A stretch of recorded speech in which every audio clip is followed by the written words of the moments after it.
welcome to Parks Unplugged. My name's Monica and I'm the Parks Manager for Kensington and Chelsea. This podcast is designed to be a bit of a snapshot of everything that goes into our parks and green spaces. We'll start our series in Holland Park, and from there we'll explore the other parks across the borough, meet different members of the team to hear more about the work they do and how we keep the parks running. A little bit about me. I'm not a horticulturalist. My role involves bits of horticulture, arboriculture, ecology, sustainability, asset management, contract management, and of course being here for our residents. I count myself very lucky to be able to work with experts in all of these fields and bring together all the things that keep our parks working and balance the needs of our communities and wildlife. I've worked for the parks team now for 16 years, and in this time I've learned some fascinating things, and I hope I can share some of this knowledge with you through this podcast. So, on to Holland Park.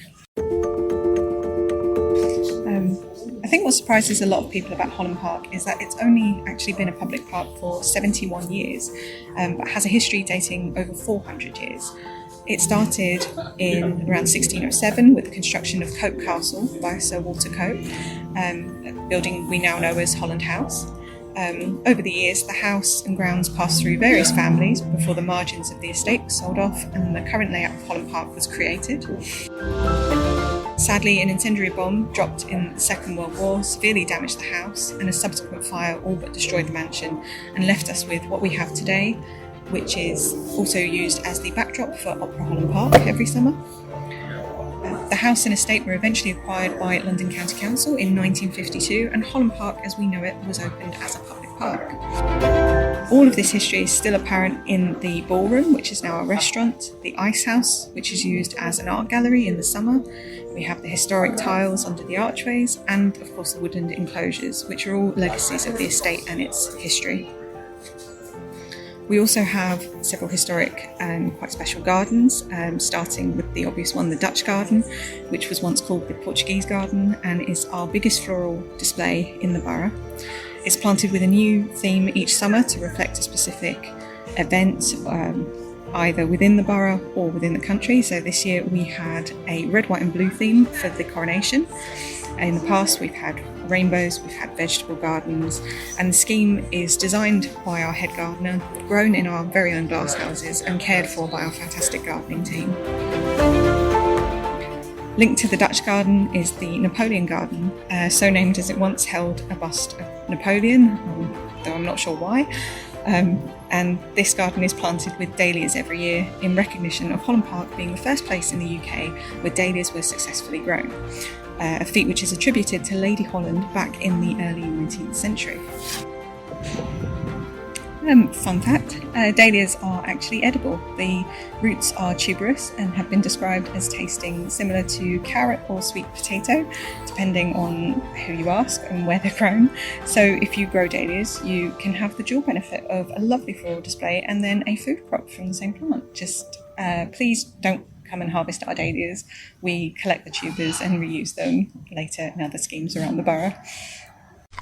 Just beyond the Napoleon garden, we have the Kyoto garden, which was created and opened in 1991 as part of the Japan Festival.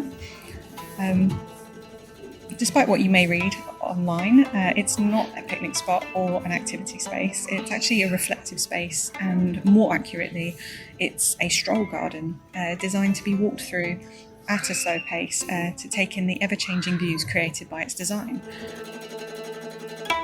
So you'll see this in the winding paths, twisting staircase and staggered bridge, which force you to turn and look at the garden from different angles and take in the changing colours of the plants and really notice your surroundings. There is a magnificent cornice cousa just outside the ramp entrance to this garden. It has beautiful white flowers in the summer, which interestingly aren't actually flowers at all. They are in fact bracts, which in a nutshell are more like modified leaves used by plants to attract pollinators when the actual flower is very small or insignificant in colour. It's just one of the many things that I find interesting in the plant world. The Fukushima garden, next door to the Kyoto garden, was created to commemorate the deep gratitude of the Japanese people to the British people for their support following the disaster that struck Fukushima, Japan on the 11th of March 2011. We were incredibly privileged to receive a visit by the Emperor of Japan back in 2012, and a copy of his speech is located in the garden on a plaque for visitors to see. Just beyond the Fukushima garden are the woodland areas of the park, which are a legacy from the estate's Victorian tree collections, which were a status symbol of the time, containing many rare trees and plants. The woodlands now serve a dual purpose as both a continuing tree collection, but also a hugely valuable wildlife resource in the borough.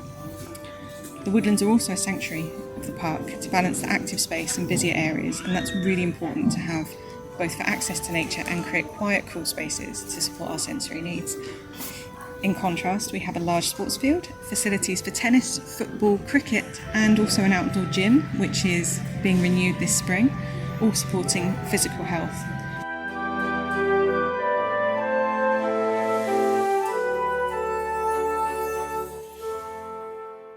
I would now like to introduce the chair of the Friends of Holland Park, who are huge supporters of the work we do here and give a lot to the park and local community.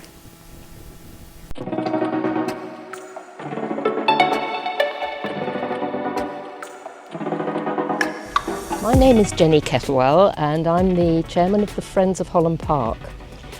I'm going to say a little bit about what the Friends do, and in particular I'm going to start with what we try to do, what our aims are, and then what we actually do, what we manage to get done, our achievements, and how to fund that, because it all has to be paid for by money. So, to start with, the Friends of Holland Park, it's a very active charity. We do a lot. And our aim is to help to protect and improve, the historic and natural assets of Holland Park. What do I mean by that? The historic assets are it starts with the 400-year-old Grade 1 listed Holland House, which is right in the centre of Holland Park. It's a very good example of Jacobean architecture, and we want to keep it as that. And there were lots of other buildings in the estate that worked with Holland House, such as the old dairy, the orangery, the garden ballroom, which is now the Belvedere, and the walkways which join all the buildings up. Then there are the natural assets that we want to protect and improve. These are the woodlands, the trees and the ponds, and all of these natural areas which provide really good habitats for the wildlife in the park. And we do have a lot of wildlife, perhaps more than a lot of people realise. So when I meet people in the park and we start talking about it, people usually start the conversation with, "It's a wonderful park, I love it, come here often," and how well it is looked after. It's really well done. That's of course true, it is wonderful and it is well looked after, but I don't think a lot of people quite know how much work goes into making that so. There's a lot of work done. And if we don't do that work, if the council and all the people involved don't do that work now, it won't be wonderful in future. It needs to be a safe, green space for people today, but also for future generations. It needs to be a park they can enjoy, whether they want to go for a walk, smell the roses, walk the dog, have a coffee with a friend, or just sit under a tree and listen to the birds singing. So we have lots of birds.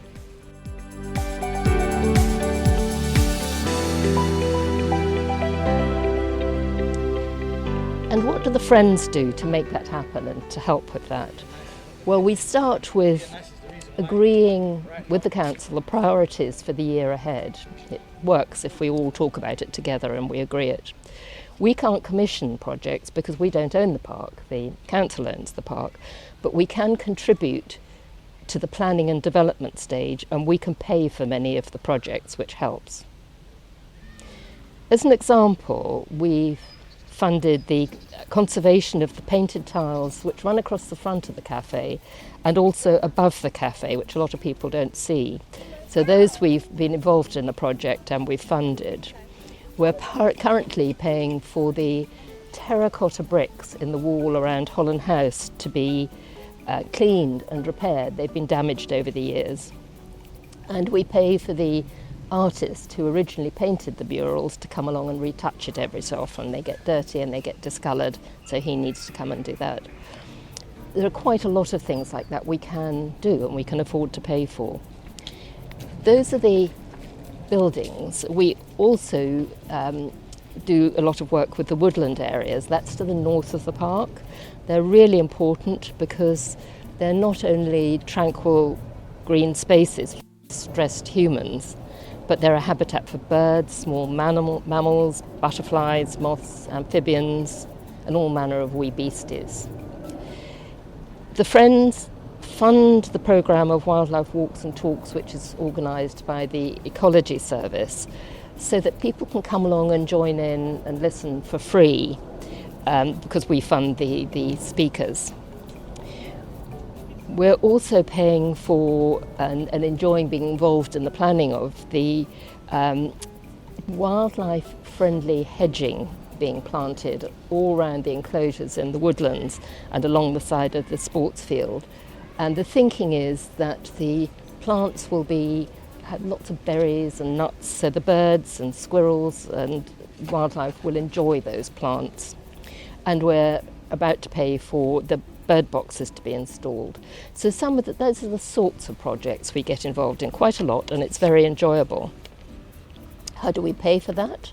Well, our funds are raised from the annual subscription to membership of our charity.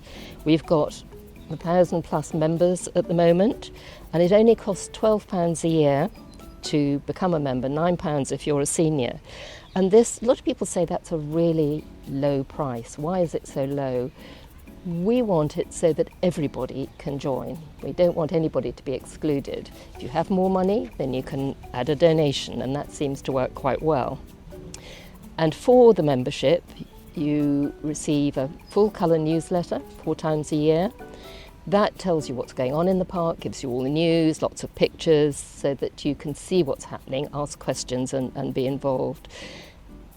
As a member, you also get a membership card, which entitles you to a discount on purchases from many local businesses, because it's a benefit for members, but we also wanted to create a community around the park, people who understood the park and want to be part of it. We give lots of talks, concerts, quiz nights, and those are ticketed events, so we raise money from those. And we have created, I think it's 8 brochures on different aspects of Holland Park, and we sell those. They're useful for people to learn about the park, they're quite fun, and they bring in some money. And as I've said, many people very kindly give a donation. It might be £1. By rounding up something, it might be many, many thousands of pounds, and we're grateful for all of those because they do allow us to take part in and fund these very important projects for the park. So that's what we do, how we pay for it, who we are. You can be involved, and you can be involved in helping to keep Holland Park the wonderful, safe green space we enjoy today, just by joining the Friends as a member. You can do that by going onto our website. Just type in the Friends of Holland Park and it'll lead you to our website. If you don't want to go online, on our notice boards in the park, it has details of who we are, contact details. You can join that way. So you've got a choice. But do get involved, do join, come and volunteer for some of the things we do, because as I say, we're very active. And it gives you a voice, and it gives a lot of enjoyment, I think, to a lot of people.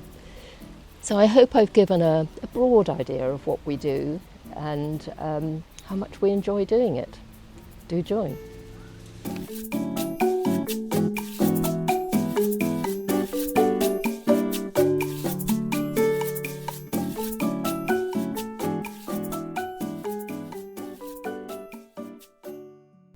And now over to our sports development team.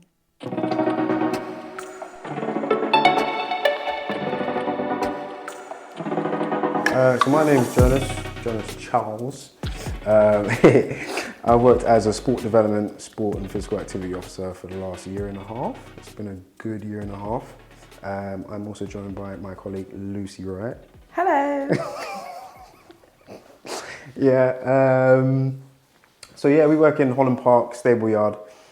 That's the base of our operations. Day to day is normally emails and getting out in the borough, supporting other local hubs and things like that. Talking about supporting local hubs, I'm going to a meeting today at Fit for Life Youth. So that should be interesting, continuing with our outdoor gym program.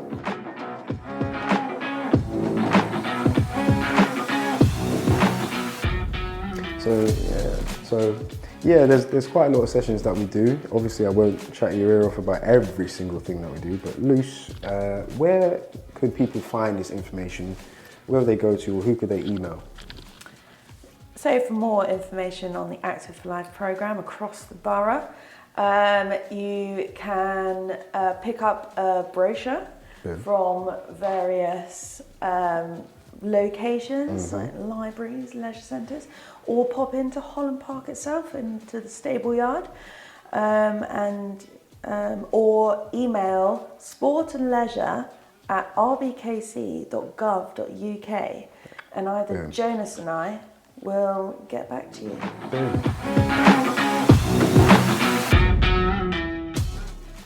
So Joe, you do a lot of teaching of the sessions.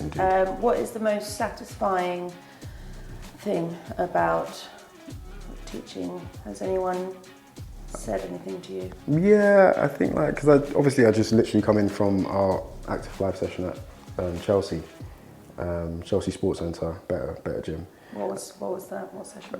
It's the circuits. We advertise it for anybody in the community, but you tend to find that the demographic is more kind of 50 plus. I think they've had quite a lot of teachers over the past kind of couple of years. I think they had, maybe 2 or 3 teachers. And obviously they really enjoy the class, but the members there, people like Phil, let's say. Phil is lady. She comes into the class and she's been coming for years. But she is someone that always kind of expresses on behalf of the class. The ambassador. Yeah, basically, I think we should make a role for her, honestly. Yeah, so Holland Park is our base of operations. Feel pretty tired after yesterday, as I did a running club, and we do that every week on a Wednesday. Between hours of 12 and 1 p.m. Have you seen anyone famous on your running club? The last few times I've done a running club, not yesterday, but the last few times I did see Simon Cowell. I know, right? He has it's not just an ordinary bike, it must be like a powered electric bike. And he wears the same shades, and he wears the same gloves, and he wears the same black leather jacket. And every time I see him, I'm just like, that's Simon Cowell. It's Cowell. And he passes me by. I haven't seen, even though we live right next to the Beckhams and Robbie Williams is down the road. You live here? I don't live here. Well, we work here 4 hours a week, so we basically do live here. But have you seen anybody famous? I mean, I saw Piers Morgan walking up the park. I can't believe you saw Piers Morgan. Pretty exciting. He looked pretty grumpy. I mean, not gonna lie. Piers Morgan, I love and hate as well, but I would love to see him. I did have to look twice. Double take, yeah. He's like, is that Piers Morgan? What? Yeah. But in terms of having a place to work, Holland Park is ideal. We've got a lot of things in the park. I'm currently doing the outdoor gym program as one of my projects. And there is going to be a new kind of piece of equipment, or a complete revamp of the Holland Park outdoor gym. So I'll be talking to different departments about how we can set up, or just to be a part of conversation. But if you had any control over the outdoor gym, what piece of equipment would you put in there? More monkey bars.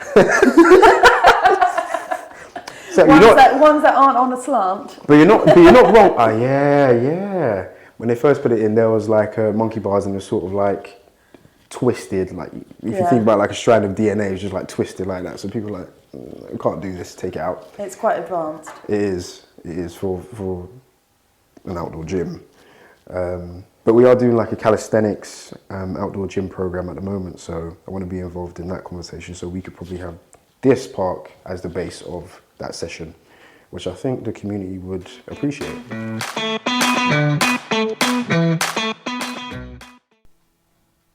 That's all for this episode. Join us next time. We will take a stroll through the parks in North Kensington and hear about the fascinating history of the area, how this has influenced the parks we have here, and find out which of our parks has a hidden air raid shelter. If you have any questions about parks or looking after your own plants, then please get in touch at the address below and we will answer some of your questions in the next episode.